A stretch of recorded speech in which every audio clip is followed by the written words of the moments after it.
Halo, sobat semua. Selamat datang di channel Riwayat Dwi Pantara.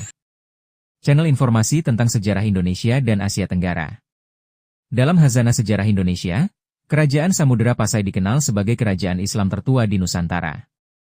Tetapi ada beberapa sejarawan yang berpendapat bahwa kerajaan Islam pertama adalah Kesultanan Perlak. Apakah benar Perlak adalah kerajaan Islam tertua? Untuk itu, saksikan video kali ini hingga tuntas.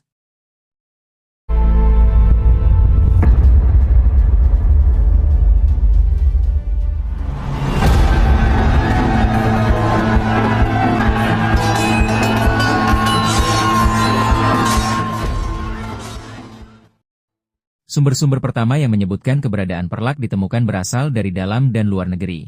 Pada tahun 1292, Marco Polo berlayar dari Tiongkok menuju India dan menyinggahi beberapa daerah di Sumatera, seperti Samudera dan Perlak. Tempat pertama yang dikunjungi adalah Verlek atau Perlak. Menurutnya, penduduk negeri ini sudah menganut agama Islam. Di dalam hikayat Raja-Raja Pasai juga terdapat nama Perlak, sebagai asal putri Ganggangsari dan menikah dengan Meurasilu, seorang raja pertama dari Kesultanan Samudera. Negeri Perlak dan Samudera juga disebutkan dalam kitab Nagara Kertagama sebagai salah satu daerah yang dikuasai oleh Kerajaan Majapahit di Jawa Timur. Beberapa sejarawan dan budayawan berpendapat bahwa Perlak adalah kerajaan Islam pertama di Nusantara. Hal itu dikemukakan, antara lain oleh Mahmud Yunus Jamil, Ali Hashimi, dan H.M. Zainuddin. Mereka berpedoman pada naskah tua berbahasa Melayu berjudul Idarul Haq fi Mamlakatil Verlahwal Fasi karangan Abu Ishaq Makarani Al-Fasi. Selain itu, Ali Hashimi merujuk pada naskah Tazkirah Tabakat Jumu Sultan Asalatin karangan Syekh Syamsul Bahri Abdullah Al-Asyi. Naskah ini disalin kembali oleh Said Abdullah Ibn Sayyid Habib Saifuddin atas titah Sultan Alaiddin Mansur Shah pada tahun 1275 Hijriah. Naskah ketiga yaitu Silsilah Raja-Raja Perlak dan Pasai catatan Said Abdullah Ibn Sayyid Habib Saifuddin. Ketiga naskah itu mencatat bahwa kerajaan Islam pertama di Nusantara adalah Perlak pada awal abad ke-9 Masehi. Tetapi ada beberapa perbedaan kecil tentang tahun dan nama tempat. Seperti misalnya tentang tahun pendirian kerajaan Perlak, Idarul Haq menyebut tahun 225 Hijriah, sedangkan Tazkirah Tabakat menyebut tahun 227 Hijriah. Selain itu, Ali Hashimi juga menggunakan sumber hikayat, diantaranya yaitu Hikayat Putro Nurul Ala dan Hikayat Banta Bransah. Dari sumber-sumber tadi, konon pada tahun 173 Hijriah atau 800 Masehi, sebuah kapal berawak sekitar 100 orang di bawah pimpinan Nahoda Khalifah berlayar dari Gujarat dan mendarat di Bandar Perlak. Mereka terdiri dari orang-orang Arab, Persia, dan India. Banyak di antara mereka menikah dengan penduduk setempat, di antaranya adalah seorang Arab Quraisy, Said Ali, yang menikahi putri bangsawan Perlak. Putri itu adalah adik kandung Meurah Syahir Nui, penguasa negeri Perlak. Dari perkawinan itu lahirlah Said Abdul Aziz yang kemudian dikawinkan dengan putri sulung Meurah Syahir Nui, yaitu Mahdum Hudaywi. Menurut naskah Idarul Haq, pada hari Selasa tanggal 1 Muharram 225 Hijriah atau 840 Masehi, Said Abdul Aziz dinobatkan menjadi Sultan pertama Perlak dengan gelar Sultan Alauddin Said Maulana Abdul Aziz Shah. Ibu kotanya dipindahkan agak ke pedalaman yaitu Bandar Khalifah. Sultan Abdul Aziz memerintah sampai tahun 249 Hijriah atau 864 Masehi. Menurut naskah itu, Raja-Raja Perlak adalah penganut paham Syiah.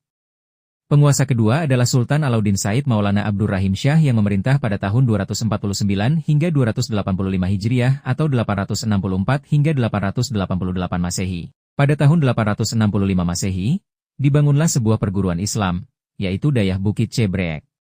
Penguasa ketiga adalah Sultan Alauddin Said Maulana Abbas Shah yang memerintah pada tahun 285 hingga 300 Hijriah atau 888 hingga 913 Masehi. Ia mendirikan perguruan Islam baru yaitu Dayah Cotkala pada tahun 899 Masehi. Saat Sultan wafat pada tahun 913 Masehi, timbul pemberontakan dari kelompok Sunni, tetapi dapat dipadamkan pemerintahan Syiah. Hal itu menyebabkan selama 2 tahun, di Perlak tidak ada Sultan. Penguasa selanjutnya adalah Sultan Alauddin Said Maulana Ali Mugayat Shah yang berkuasa pada 302 hingga 305 Hijriah atau 915 hingga 918 Masehi. Pada masanya timbul lagi pertentangan antara golongan Syiah dan Ahlus Sunnah yang berujung perang saudara. Peperangan ini berakhir dengan tumbangnya pemerintahan Said yang beraliran Syiah dan digantikan oleh dinasti Mahdum dari bangsawan asli Perlak yang beraliran Ahlus Sunnah. Maka diangkatlah Meurah Abdul Qadir sebagai penguasa bergelar Sultan Mahdum Alauddin Malik Abdul Qadir Shah Johan berdaulat. Ia berkuasa pada tahun 306 hingga 310 Hijriah atau 918 hingga 922 Masehi. Penggantinya yaitu Sultan Mahdum Alauddin Malik Muhammad Amin Shah Johan berdaulat yang memerintah pada tahun 310 hingga 334 Hijriah atau 922 hingga 946 Masehi. Sebelum menjadi sultan, ia terkenal dengan nama Teungku Cutkala, seorang ulama besar yang mendirikan perguruan Dayah Cutkala di Bayuan. Untuk meredakan pertentangan antara keturunan keluarga Azizah dengan Mahdum, maka diangkatlah seorang keturunan Azizah yang bernama Said Maulana Abdullah sebagai Mangkubumi. Penggantinya adalah Sultan Mahdum Alauddin Abdul Malik Shah Johan berdaulat yang berkuasa pada 334 hingga 361 Hijriah atau 946 hingga 973 Masehi. Pada masa pemerintahannya, kembali pecah perang saudara yang diakhiri dengan perjanjian Al-Wemeuh pada tanggal 10 Muharram 353 Hijriah. Isinya adalah kerajaan Perlak dibagi dua, yaitu Perlak Barok yang diperintah oleh dinasti Azizah dan Perlak Tunong di bawah pemerintahan dinasti Mahdum.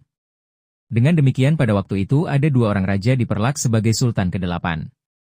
Sultan Alauddin Said Maulana Mahmud Shah, yang beraliran Syiah, memerintah di Perlak Baroh dengan ibu kota di Bandar Perlak. Ia berkuasa pada tahun 365 hingga 377 Hijriah atau 976 hingga 988 Masehi. Sedangkan Sultan Mahdum Alauddin Malik Ibrahim Shah Johan berdaulat, yang beraliran Ahlu Sunnah, berkuasa di Perlak Tunong dengan ibu kotanya di Bandar Halifah. Ia berkuasa pada tahun 365 hingga 402 Hijrah atau 976 hingga 1012 Masehi. Pada tahun 986 Masehi, kerajaan Perlak Baroh diserang kerajaan yang diduga adalah Sriwijaya. Sultan Said Maulana Mahmud Shah sendiri turut gugur. Setelah Sriwijaya meninggalkan daerah Perlak Baroh, maka kerajaan Perlak dapat dipersatukan kembali di bawah dinasti Mahdum. Pada masa ini Islam berkembang luas hingga ke pedalaman, seperti Lingga, Serbojadi, dan lain-lain. Raja selanjutnya adalah Sultan Mahdum Alauddin Malik Mahmud Shah Johan berdaulat yang berkuasa pada 402 hingga 450 Hijriah atau 1012 hingga 1059 Masehi. Untuk lebih meningkatkan penyiaran agama Islam ke Aceh Tengah, ia mengirim Syekh Sirajuddin. Di sana, Syekh Sirajuddin menobatkan Adi Genali atau Teungku KWT Upat, yang baru menerima agama Islam. Menjadi Raja Lingga. Penguasa selanjutnya adalah Sultan Mahdum Alauddin Mansur Shah Johan berdaulat yang memerintah pada tahun 450 hingga 470 Hijriah atau 1059 hingga 1078 Masehi. Ia berusaha membina daerah-daerah baru yang dibuka selama penyerangan Sriwijaya, seperti daerah Salasari. Raja ke-11 adalah Sultan Mahdum Alauddin Malik Abdullah Shah Johan berdaulat yang berkuasa pada tahun 470 hingga 501 Hijriah atau 1078 hingga 1108 Masehi. Untuk menghindari kemungkinan timbulnya kembali pertentangan dengan para Said Maulana, ia memperistri putri Syarifah Azizah dan memperoleh seorang putri yaitu Nurul Ala. Raja selanjutnya adalah Sultan Mahdum Alauddin Malik Ahmad Shah Johan berdaulat yang memerintah pada tahun 501 hingga 527 Hijriah atau 1108 hingga 1134 Masehi. Di antara tindakannya yang penting adalah pengangkatan Putri Nurul Ala sebagai Mangkubumi dan Putri Nurul Kadimah sebagai kepala urusan keuangan. Sejak saat itu peranan wanita mulai nampak dalam pemerintahan. Sultan penggantinya adalah Sultan Mahdum Alauddin Malik Mahmud Shah Johan berdaulat yang berkuasa pada 527 hingga 552 Hijriah atau 1134 hingga 1158 Masehi. Pada masanya, kedudukan wanita dalam pemerintahan mulai dipertanyakan, sehingga kedua putri itu mengundurkan diri. Kemudian berturut-turut memerintah Sultan Mahdum Alauddin Malik Usman Shah Johan berdaulat pada tahun 552 hingga 565 Hijriah atau 1158 hingga 1170 Masehi. Kemudian Sultan Mahdum Alauddin Malik Muhammad Shah Johan berdaulat bertahta tahun 565 hingga 592 Hijriah atau 1170 hingga 1196 Masehi. Selama pemerintahannya, ia berhasil menyebarkan Islam ke Kerajaan Indrapurba dan Kerajaan Sendu. Raja Indrapurba dengan putrinya, Indra Kesuma, telah masuk Islam. Begitu pula Laksamana Maharani Nianio dari Kerajaan Sendu. Para penggantinya yaitu Sultan Mahdum Alauddin Malik Abdul Jalil Shah Johan berdaulat yang memerintah tahun 592 hingga 622 Hijriah atau 1196 hingga 1225 Masehi.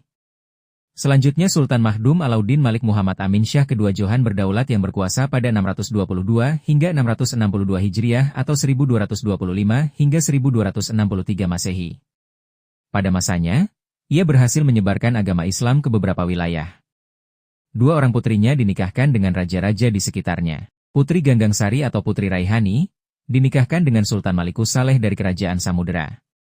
Sedangkan Putri Ratna Keumala dinikahkan dengan Raja Tumasik. Raja yang terakhir adalah Sultan Mahdum Alauddin Malik Abdul Aziz Shah Johan Berdaulat. Ia memerintah pada 662 hingga 692 Hijriah atau 1263 hingga 1292 Masehi. Ia mempunyai 3 orang putri, yaitu Latifah Hanum, Nur Azizah, dan Nur Hatimah.